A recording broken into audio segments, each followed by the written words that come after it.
Guys, আজকে বানাবো আমি লুচি আর আলুর দম। তো গাইস দেখছেন, প্রথমে হচ্ছে বেশি করে পেঁয়াজ দিয়ে দিলাম, তারপর হচ্ছে যে জিরা গরম মশলা দিয়ে দিব, তারপর লাড়াচাড়া দিতে দিতে হচ্ছে যে আদা রসুন বাটাও দিয়ে দিব, তারপর হচ্ছে একটু জল দিয়ে হলুদ মরিচ ধনিয়া গুঁড়া লবণ দিয়ে দিব, তারপর হচ্ছে যে সব কিছু ভালোভাবে কষাইয়া তারপর হচ্ছে যে আলুটাকে দিয়ে দেব।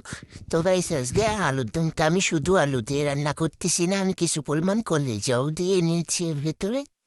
তো দেখেন গাইস, কালারটা কত সুন্দর আসছে। তো এখানে একটু মরিচ দিয়ে ঢাকা দিয়ে দিব। তো গাইস দেখেন আমার আলুটা ভালোভাবে কষানো হয়ে গিয়েছে, তো জল দিয়ে ঢাকা দিয়ে দেব। তো গাইস দেখেন তরকারিটা বলক আসছে, তো এখন হচ্ছে আমি সব কিছু সাইড করে লুচিটাকে বেলে নেব। তো গাইস দেখেন আমার কিউট কিউট লুচিগুলো কত ছোট ছোট। তো এটা আমি একটা একটা করে লুচি বেলে নিচ্ছিলাম।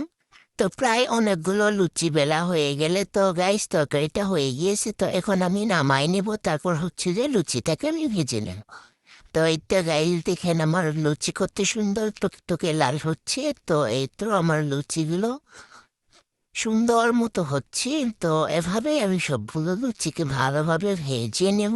তো রাইস অনেকগুলো লুচি ভেজেছি এতে সুন্দর করে।